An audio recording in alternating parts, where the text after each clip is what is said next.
Hello बच्चा लोग, कैसे आप सब। रजे आज हम एक नई सीरीज शुरू करने जा रहे हैं, that is the shortcut solutions to 37 years of the previous year questions for the NEET. ठीक है, इसी तरह जेई के लिए हम लोग स्टार्ट कर रहे हैं। तो इसमें हम लोग जो जितने भी प्रीवियस ईयर क्वेश्चंस आ रखे हैं उनको हम लोग शॉर्टकट कंसेप्ट, शॉर्टकट फॉर्मूला और शॉर्ट ट्रिक्स की हेल्प से सॉल्व करेंगे। ठीक है, ताकि आपका टाइम सेव हो सके। राइट, और मैं आपसे एक चीज बोलूंगा, इस सीरीज को करते हुए चाहे पहले चाहे बाद में जैसा भी आपको ठीक लगे, आप जो हमने शॉर्टकट फॉर्मुलाज की सीरीज है ना, इसमें हमने फिजिक्स के काफी सारे शॉर्टकट फॉर्मुलाज डिस्कस कर रखे हैं। ठीक है, उसको आप साथ साथ देखते चले या पहले देख ले, जैसा आपको ठीक लगे। राइट, बट आप उसको जरूर देखिएगा। उससे क्या होगा कि आपको जो क्वेश्चन को सॉल्व करने के लिए बहुत ही इजी रहेगा और टाइम सेविंग रहेगा आपके लिए। ठीक है, सो चलिए हम लोग इस सीरीज में देखिए क्या क्या करेंगे। हम लोग जो क्वेश्चंस हैं, हम लोग जो आज शुरू कर रहे हैं ना टॉपिक, हम लोग वो शुरू कर रहे हैं काइनेमेटिक्स। ठीक है, फर्स्ट हमारा टॉपिक क्या रहेगा, काइनेमेटिक्स। इसी तरह हम लोग हर एक टॉपिक को डिस्कस करेंगे, हर एक चैप्टर को टॉपिक वाइज डिस्कस करेंगे, जितने भी पीवाईक्यूज आ रखे हैं। ठीक है, तो अब इसमें हमारे पास हमने क्या किया है, जितने भी क्वेश्चंस हैं हमने उसको सेग्रीगेट किया हुआ है डिफरेंट सेक्शंस में। जैसे कि जो बेसिक क्वेश्चंस है वो हो गए।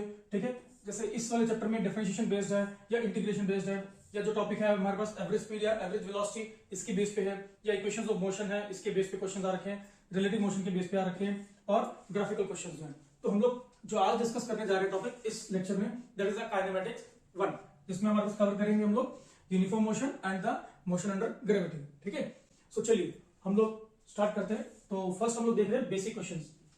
तो फर्स्ट क्वेश्चन क्या है, the acceleration of particle changes when. अब एक्सेलरेशन हमें पता क्या होता है, acceleration is change in velocity, change in velocity divided by time. ठीक है, डिवाइडेड बाय टाइम।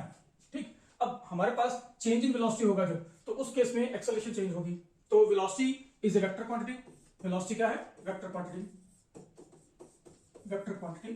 ठीक है ना, तो इसका मतलब क्या हुआ कि अगर हमारे पास डायरेक्शन चेंज होगी तो भी वेलोसिटी चेंज होगी, है ना। अगर डायरेक्शन चेंज होगी तो उस केस में वेलोसिटी चेंज होगी। क्लियर है सबको, ये वेलोसिटी चेंजेस। और अगर हमारे पास मैग्नीट्यूड चेंज होगा तो उस केस में भी वेलोसिटी चेंज होगी। ठीक है, मैग्नीट्यूड चेंज होगा तो वेलोसिटी भी चेंज होगी। मतलब क्या है कि हमारे पास जो एक्सेलरेशन है that is dependent upon both direction and the magnitude of the velocity. तो इस केस में क्या है, ए पार्ट भी हमारे पास है, बी पार्ट भी है, दोनों ऑप्शंस बनती हैं। और हमारे पास सी पार्ट पे क्या दे रखा है, both of the above, that means A और बी दोनों हो जाएंगे इसके केस में, है ना। तो हमारे पास ऑप्शन क्या आ जाएगी, सी पार्ट आ जाएगा। ठीक है, चलिए नेक्स्ट क्वेश्चन देखें। The velocity time curve for the body projected vertically upwards is. तो वेलोसिटी टाइम कर्व देखना अपन है, इसको थोड़ा ध्यान से देखिएगा, ये ग्राफिकल में भी आपको क्वेश्चन मिलेगा।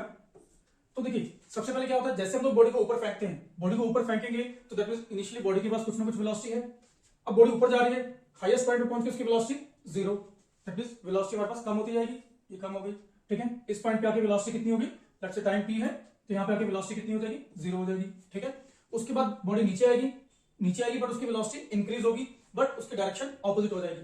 तो ये हमारे पास बॉडी की वेलोसिटी तो इंक्रीज हो रही है बट नेगेटिव में, है ना। तो ये ग्राफ बनेगा for the body from vertically upwards के लिए। तो अब यहाँ पे देखिए ये ग्राफ क्या आ रहा है, that is the straight line graph. तो आंसर क्या हो जाएगा, डी पार्ट। क्लियर है ये आपको। चलिए नेक्स्ट देखिए। सो ये असर्शन रीजन के बेस पे है, when we jump from the height then maximum possibility to get hurt is at foot. ठीक है, ये ठीक है चीज तो, है ना। असर्शन ठीक है बिकॉज हमारे पास जैसे हम लोग ऊपर से जंप करेंगे तो सबसे ज्यादा फोर्स कहां लगेगा, हमारे फुट पे लगेगा। ठीक है, तो रीजन क्या है, maximum force is exerted on the foot. ये ठीक है ना, कि जैसे हम लोग ऊपर से जंप किए तो जो सरफेस कांटेक्ट में आएगी सबसे ज्यादा फोर्स वहीं पे लगेगा, बाद में वो ट्रांसफर होगा अपर बॉडी में। तो दैट मींस कि असर्शन ठीक है, रीजन ठीक है, और जो रीजन है that is the correct explanation of the assertion. तो आंसर क्या आना चाहिए, ए पार्ट। ठीक है, हो जाएगा ये। चलिए नेक्स्ट हम लोग देखते हैं। सो रजे नेक्स्ट हमारे पास जो टॉपिक आ रहा है वो डिफरेंशिएशन के बेस पे है। तो उससे पहले हम लोग थोड़ा सा डिफरेंशिएशन के कुछ फॉर्मुलास देख लेते हैं। वैसे आप लोग सब कर चुके हैं बट हम लोग फिर भी थोड़ा सा फॉर्मुलास देख लेते हैं। डिफरेंशिएशन होता क्या है, देखिए डिफरेंशिएशन स्टार्ट्स फ्रॉम डी, तो मतलब क्या है, डिक्रीज, डिक्रीज इन पावर। तो डिफरेंशिएशन में क्या करेंगे, पावर को डिक्रीज कर देंगे।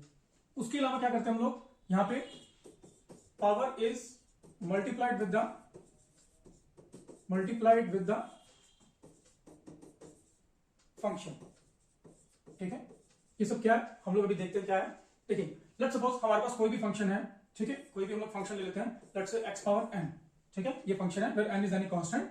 तो हम लोग अगर बात करें डिफरेंशिएशन की, तो d by dx of x power n, इसको हम लोग बोलते हैं differentiation of x with respect to x, जो नीचे लिखा है उसके विद रिस्पेक्ट टू होता है। तो यहाँ पे क्या करते हैं, पावर नीचे आ जाती है और ऊपर पावर एक कम कर देते हैं। हमने कहा ना decrease in the power, D का मतलब डिफरेंशिएशन, डी का मतलब डिक्रीज इन द पावर। तो यहाँ पे पावर क्या करेंगे आप, डिक्रीज कर देंगे, और जो पावर है it is multiplied with the function. अब फंक्शन क्या बन गया, x power n minus one, तो पावर को इसके साथ मल्टीप्लाई कर देंगे। उसके बाद क्या करते हैं हम लोग, ये जो फंक्शन है इस फंक्शन को बिना पावर के दोबारा डिफरेंशिएट करते हैं, ठीक है। तो D x by d x ये कितना हो जाएगा, 1, ठीक है। आप इसको ऐसे अज्यूम कर सकते हैं, ऊपर भी डी एक्स नीचे भी डी एक्स कैंसिल हो जाएगा, left is the n x N minus one, n x N minus one. तो हमारा सबसे जो इंपॉर्टेंट फॉर्मूला है वो यही रहेगा, the d by d x of x power n that is always equal to n x N minus one, ठीक है। बात क्लियर है, बस आपको इतना ध्यान रखना है, राइट। इसी के बेस पे काफी सारे क्वेश्चन आपको मिल जाएंगे, ठीक। इसके अलावा हम लोग कुछ और चीजें देख लेते हैं, जैसे D by d x of let's say कुछ बोल दूं मैं ए एक्स पावर एन। तो ये जो ए है दैट इज अ कांस्टेंट, तो कांस्टेंट को हमेशा डिफरेंशिएशन के बाहर लिख देंगे, a d by d x of x power n, ठीक है। तो ये हो गया। अब इसको हम लोग बात करें तो ये वाली वैल्यू यहां पुट कर दें, तो क्या मिलेगा यहां से A N x N minus one, बस ये इसका सोल्यूशन हो जाएगा, ठीक है। इसके अलावा आपको जो ध्यान रखना है that is differentiation of D by d x of any constant. Constant के लिए डिफरेंशिएशन क्या रहेगा, that is zero, differentiation of any constant is zero. इसके अलावा D by d x of E power x, तो ये क्या हो जाएगा, ई इज अ एक्सपोनेंशियल, ठीक है। तो एक्सपोनेंशियल के लिए जो हमारे पास डिफरेंशिएशन रहता है वो एज इट इज रहता है, बिल्कुल सेम रहेगा, और जो पावर होगी उसको हम लोग फिर से डिफरेंशिएट कर देंगे। तो D x by d x is 1, तो इसके लिए हमारे पास फॉर्मूला क्या बन जाएगा, दस ई पावर एक्स। बात क्लियर है, ठीक है। इसी तरह डिफरेंशिएशन ऑफ, अगर आपने log x देखना है, ठीक है, तो हमारे पास उसकी वैल्यू होती है 1 बाई एक्स। बस ये कुछ फॉर्मुला है जो आपको याद रखने हैं, ठीक है। हम लोग कुछ जनरल से क्वेश्चन देख लेते हैं एक बार, जैसे आपको इजी हो जाएगा। इसके अलावा हम लोग साइन कोस के लिए भी देख लें, d by d x of sine x that is equal to cos x. Sine के लिए कोस होता है और कोस के लिए साइन होता है, माइनस साइन होता है। D x by d x of cos x that is equal to minus of sine x. बस ये फॉर्मुला है जो आपको क्वेश्चन में हेल्पफुल रहेंगे। इसके अलावा कुछ भी फालतू करने की जरूरत नहीं है, नीट के लिए इतना बहुत होगा। अब देखिए हम लोग क्वेश्चन देख लेते हैं, let's suppose D by d x of 2x square, simple सा क्वेश्चन है। तो 2 बाहर लिख देंगे, क्या रहेगा, D by d x of x square. अब यहाँ पे हमारे पास जो जनरल फॉर्मूला वो अप्लाई कर दें, क्या करेंगे कि ये जो 2 है पावर नीचे आ जाएगी, ऊपर पावर क्या हो जाएगी, एक माइनस कर देंगे, left is the 4x power 1, ठीक है, या 4x, राइट। इसी तरह कुछ और लिख लें, let's say D by d x of 2x square plus 3x plus 1, ठीक है। इसके लिए हमारे फाइंड आउट करना है। सो अगर हमारे पास कुछ ऐसा क्वेश्चन आ जाता है तो इसके लिए हम लोग क्या लिखेंगे, d by d x of, first हमारे पास क्या है 2x square plus d by d x of, second term is 3x and then plus d by d x of 1, ठीक है। बस मैं आपको बता रहा हूं, आप इन स्टेप्स को स्किप कर सकते हैं और डायरेक्ट कर सकते हैं। तो यहां से क्या मिला, 2 बाहर लिख देंगे और x स्क्वायर के लिए कितना हो जाएगा 2x, प्लस यहाँ पे 3 बाहर लिख देंगे और dx बाई dx इज 1, और कांस्टेंट का डेरिवेटिव कितना होता है 0, left is the 4x plus 3। तो इसके लिए हमारे पास डिफरेंशिएशन हो जाएगा। और अगर हम लोग एक और क्वेश्चन देखें, D by d x of से 2x प्लस 3 पावर 2, ठीक है। अगर कुछ ऐसा फंक्शन आ जाए तो क्या करेंगे, अगेन पावर नीचे आ जाएगी, फंक्शन की पावर एक कम कर देंगे अपन 2 माइनस 1, और फिर से क्या करेंगे, फंक्शन को डिफरेंशिएट करेंगे विदाउट पावर, ठीक है। इस फंक्शन को बिना पावर के दोबारा से डिफरेंशिएट करेंगे। सो लेफ्ट इज, यहां से क्या मिला अपने को 2 into 2x plus 3, 2 minus 1 is 1, और यहाँ पे क्या कर देंगे हम लोग, D by d x of 2x अलग से लिख देंगे और डी बाई डी एक्स 2 के लिए अलग से लिख देंगे, ठीक है। यहाँ से क्या मिला 2 इंटू 2x प्लस 3, और यहाँ पे क्या मिला D by d x of 2x, तो ये 2 डी बाई डी एक्स 1 हो जाएगा और कांस्टेंट का डेरिवेटिव 0 हो जाएगा, सॉरी 0 हो जाएगा ये, है ना। तो यहाँ से क्या मिला 2 इंटू 2 इज 4, तो ये हमारे पास आंसर क्या आ जाएगा, answer will B 4 into 2x plus 3। I hope आपको क्लियर है ये क्वेश्चन कैसे करना है, ठीक है। सो ये जो डिफरेंशिएशन के जो भी हमारे पास फॉर्मुलाज हैं इनको आप अच्छे से एक बार देख लेना, इन्हीं के बेस पे हमारे पास क्वेश्चंस हैं। तो देखिए हम लोग question, the displacement x of the particle varies with the time. तो डिस्प्लेसमेंट हमें दे दिया कितना, that is a e power minus alpha t plus b e power minus beta t, ठीक है। तो a b alpha beta are positive constant, the velocity of the particle. तो velocity देखना है, तो रजिन सबसे पहले मैं आपको एक और चीज बता दूं, ये बहुत ही इंपॉर्टेंट है, इस चीज का ध्यान रखिएगा।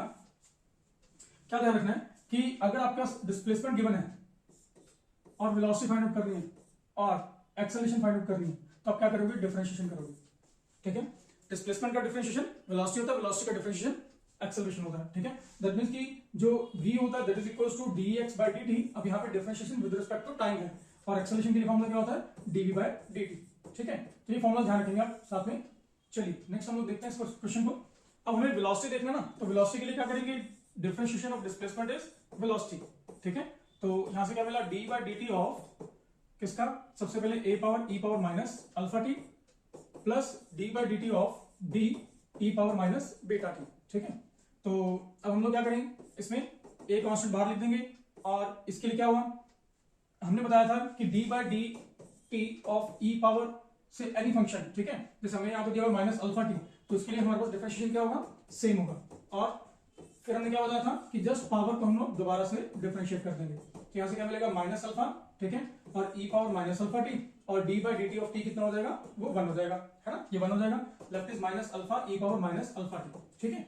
तो ये वाली वैल्यू पुट करते हैं हम लोग, कितना मिला अपने को, minus alpha into e power minus alpha T, ठीक है। सिमिलरली यहाँ पे b बाहर आ जाएगा, और ये माइनस बीटा टी के लिए एक तो ये एज इट इज आ जाएगा, और फिर डिफरेंशिएट कर देंगे हम लोग माइनस बीटा टी के लिए, और माइनस बीटा टी के लिए क्या लिख देंगे, माइनस बीटा, ठीक है। सेम वैसे जैसे हमने वहां पे किया। तो यहाँ से अगर हम लोग देखें माइनस साइन बाहर लिख देंगे, ठीक है। ये क्या मिला, a इंटू अल्फा, ये पावर, ये माइनस में पावर है, इसको हम लोग अपॉन में लिख दें, और यहाँ पे क्या मिल जाएगा, plus b into beta, because minus sign हमने बाहर कॉमन ले लिया, डिवाइडेड बाय, ये पावर माइनस में थी तो हम लोग इसको नीचे ले जाके पॉजिटिव लिख देंगे।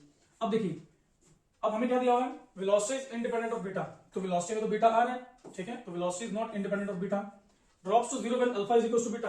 अगर alpha is equals to beta भी होगा तो ये दोनों ऐड हो रहे हैं, तो ये कभी भी जीरो नहीं होंगे, ये भी नहीं हो सकता।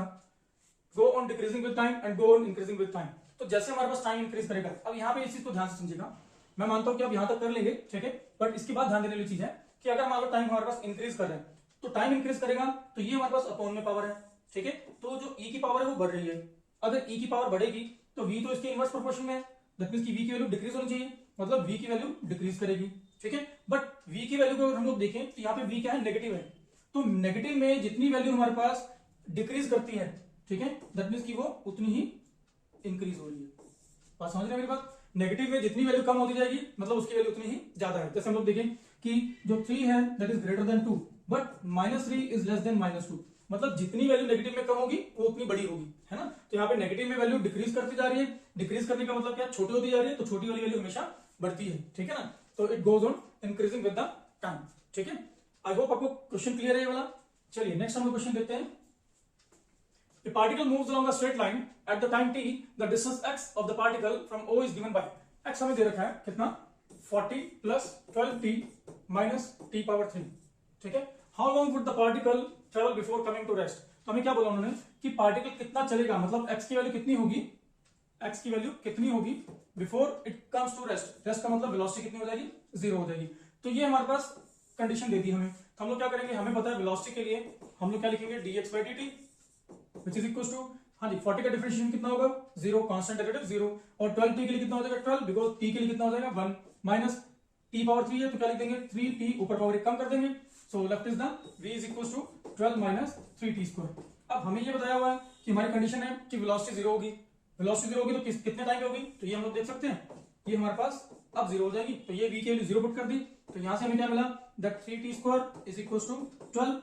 सो यहां से अगर हम लोग देखें तो यहां से हमें क्या मिलेगा, that t square is equals to 12 by 3 which is equals to 4, मतलब t की वैल्यू कितनी होगी 2 सेकंड्स, ठीक है 2 सेकंड्स। तो t की वैल्यू 2 सेकंड आ गई, मतलब हमारे पास वेलोसिटी 0 कब होगी, जब टाइम कितना हो जाएगा 2 सेकंड। और हमने क्या देखना है कि डिस्प्लेसमेंट कितना है जब वेलोसिटी 0 है, तो वेलोसिटी इतने टाइम पे 0 है, तो वेलोसिटी की वैल्यू हम लोग यहां पुट कर दें तो हमें मिल जाएगा कि उस केस में हमारे पास कितना डिस्प्लेसमेंट हो रहा है, पार्टिकल कितना ट्रेवल कर जाएगा, तो वैल्यू पुट कर दें 40 plus 12 into t, that is 2 minus 2 power 3, so that gives you 40 plus 24 minus 8, ठीक है। तो यहां से क्या मिला है 40 24 64 64 minus 8 is 56 मीटर, तो आपका आंसर क्या आ जाएगा डी पार।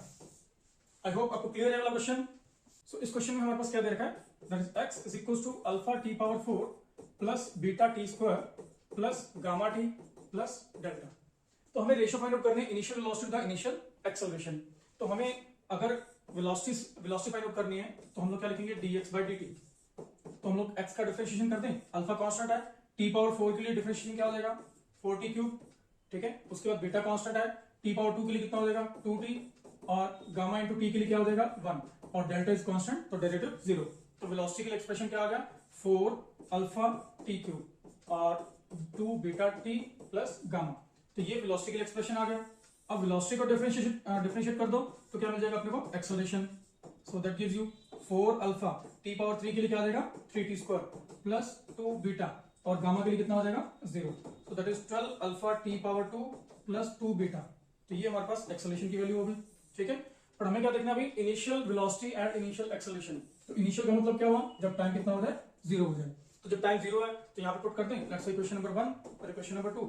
इक्वेशन नंबर 1 से हमें क्या मिलेगा v इज इक्वल टू यहाँ पे 0 पुट करें तो ये सारी टर्म 0, यहाँ पे t की वैल्यू 0 पुट करें तो ये सारी term 0, left is only gamma. तो हमारे पास वेलोसिटी के लिए जो हमारा वैल्यू कितनी आ गई दैट इज गामा। और इसी तरह हम लोग यहाँ पे पुट करें 2 से तो 2 से हमें क्या मिलेगा यहाँ पे पुट करें तो 0 और यहाँ पुट करें तो 2 बीटा है ना। तो ये कितना हो जाएगा 2 beta a is equal to 2 beta. तो अगर हम लोग velocity to the acceleration ratio देखना चाहते हैं तो कितना हो जाएगा velocity to the acceleration that is equal to gamma divided by 2 beta. So answer will be dy। ठीक है, आई होप आपको क्लियर है वाला क्वेश्चन। चलिए नेक्स्ट हम लोग देखें। Position x of the particle with respect to time is given by x is equals to 9t square minus t power 3 meters. What will be the position of the particle when it achieves maximum speed? ध्यान दीजिएगा, बहुत simple है। Speed हमें क्या दे the maximum. अब कोई भी चीज मैक्सिमम हो या मिनिमम हो तो उसकी वैल्यू क्या होती है कांस्टेंट होती है। अगर हम लोग बात करें मैक्सिमम या minimum that is always the constant. और हमें पता है डेरिवेटिव ऑफ कांस्टेंट कितना होता है, derivative of constant is always 0। ठीक है, मतलब क्या होगा d by d t of v max will be equal to 0।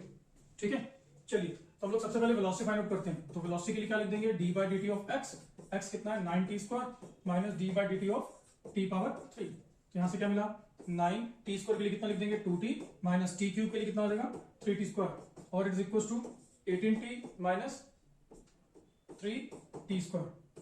तो अब हम लोग देखें हमारे पास d by d t of velocity कितना है 0 होगा। तो अगर हम लोग इसको डिफरेंशिएट कर दें तो ये क्या मिलेगा dv by d t it is equal to 18t के लिए कितना हो जाएगा 18 और इसके लिए कितना आ जाएगा 2 into T because T square के लिए कितना होगा 2t। तो यहाँ पे 3 भी है तो यहाँ पे हम लोग क्या लिख देंगे इट विल बी 6 है ना। तो इट विल बी 60। तो अब ये डिफरेंशिएशन 0 है मतलब तब टाइम कितना हो गया दैट 60 इज इक्वल टू 18। इसका मतलब क्या हुआ t is equal to 3 seconds. तो जो हमारे पास वेलोसिटी मैक्सिमम कब होगी जब टाइम कितना हो जाएगा 3 सेकंड हो जाएगा। तो टाइम 3 सेकंड है तो इसकी वैल्यू हम लोग पुट करते हैं x में। x will be equal to 9 into 3 square minus t cube मतलब 3 पावर 3। तो ये कितना हुआ 9 इंटू 9 81 माइनस ये कितना हुआ 3 into 3 into 3 that is 27 54 metres. तो आंसर देख लीजिए कितना हो जाएगा, ए पार्ट हो जाएगा आपका आंसर। ठीक है, कर लेंगे। चलिए नेक्स्ट क्वेश्चन देखें। सो इस क्वेश्चन में क्या दे रखा है the displacement x of the particle of mass m moving in the one dimension under the action of the force is related to the time by. तो टाइम हमें दे दिया कितना root of x plus 3। The displacement of the particle when the velocity is 0। तो हमें क्या देखना है हमें डिस्प्लेसमेंट फाइंड आउट करना है जब वेलोसिटी कितनी हो जाए 0 हो जाए। तो सबसे पहले हम लोग वेलोसिटी फाइंड आउट करेंगे उसको 0 पुट कर देंगे वहां से टाइम आ जाएगा, टाइम की वैल्यू यहां पुट कर देंगे तो हमारे पास डिस्प्लेसमेंट आ जाएगा। देखिए क्या करेंगे सबसे पहले हम लोग इसको रीअरेंज करके ये लिख सकते हैं दोनों तरफ स्क्वायर कर दो तो x is equal to t minus 3 का होल स्क्वायर। इसको डिफरेंशिएट कर दो तो वेलोसिटी के लिए वैल्यू क्या आ जाएगी dx by d t which is equal to d by d t of t minus 3 whole square. तो इसके लिए हम लोग वैल्यू सॉरी जो हमारा फॉर्मूला क्या बनेगा 2 नीचे आ जाएगा और ऊपर पावर 1 कम कर देंगे फिर फंक्शन को बिना पावर के दोबारा से डिफरेंशिएट कर देंगे। ठीक है, सो that gives you 2 into t minus 3 और ये क्या हो जाएगा t के लिए 1 हो जाएगा 3 के लिए 0 हो जाएगा तो ये कितना आ जाएगा ओनली 1 आ जाएगा। So that is equal to 2 into t minus 3। तो वेलोसिटी के लिए हमारे पास ये फॉर्मूला आ गया। बट हमें क्या कहा कि जब वेलोसिटी 0 है तब x फाइंड आउट करो। तो वेलोसिटी 0 का मतलब क्या हुआ कि हम लोग क्या लिख देंगे 2 into t minus 3 is equal to 0। तो यहां से क्या मिला t is equal to 3 seconds. अब t की वैल्यू हम लोग यहां पुट कर दें इस इक्वेशन में तो x आ जाएगा। तो x कितना हुआ हां जी 3 minus 3 whole square that is 0। तो x का हमारे पास आंसर कितना आ गया 0। तो answer will be b part. ठीक है, कर लेंगे ये भी। चलिए नेक्स्ट क्वेश्चन देखते हैं हम लोग। Two cars start from the point at the same time in a straight line and their positions are represented by। तो हमें P वाली कार के लिए पोजीशन दे दी कितनी AT प्लस BT स्क्वायर। ठीक है, सिमिलरली Q कार के लिए भी पोजीशन दे दी that is x cube is equal to f t minus t square. At what time do the cars have the same velocity? तो हमें क्या दे दिया, वेलोसिटी दोनों कार की सेम है। तो सबसे पहले हमें वेलोसिटी फाइंड आउट करें, तो vp कितना होगा, that will be equal to dxp by dt which is equal to, हाँ जी, इसके लिए डिफरेंशिएशन करें तो a t के लिए कितना हो जाएगा 1, b t स्क्वायर के लिए कितना हो जाएगा 2t, so that gives you a plus 2bt। ये आ गया हमारे पास vp। ठीक है, इसी तरह vq फाइंड आउट करना है अगर आपने, तो कितना होगा d by dt of x cube, ठीक है, which is equal to d by dt of ft minus t square which is equal to, हाँ जी, ft के लिए कितना हो जाएगा ओनली f, t के लिए 1 हो जाएगा, t स्क्वायर के लिए क्या लिख देंगे 2t, तो ये वैल्यू क्या आ गई f माइनस 2t। तो ये हमारे पास आ गया vq। अब ये दो वैल्यूज आ गई, ये वैल्यूज यहां पुट कर दें, क्या मिलेगा हमें, हाँ जी, a plus 2bt is equal to f minus 2t। तो यहां से हमें टाइम फाइंड आउट करना है, ठीक है, टाइम फाइंड आउट करना है, तो टाइम वाली टर्म्स एक तरफ लिख दें, 2bt plus 2t is equal to f, एक उधर लेके जाएंगे तो माइनस a, तो यहां से t कॉमन ले लें, 2b plus 2 is equal to f minus a, so that gives you t is equal to f minus a। यहां से 2b कॉमन ले लें तो 2 बाहर लिख दें, क्या मिलेगा b प्लस 1, तो t की वैल्यू क्या आ जाएगी f minus a divide by 2b plus 1, तो answer will B d part. ठीक है, कर लेंगे ये। चलिए नेक्स्ट क्वेश्चन देखते हैं।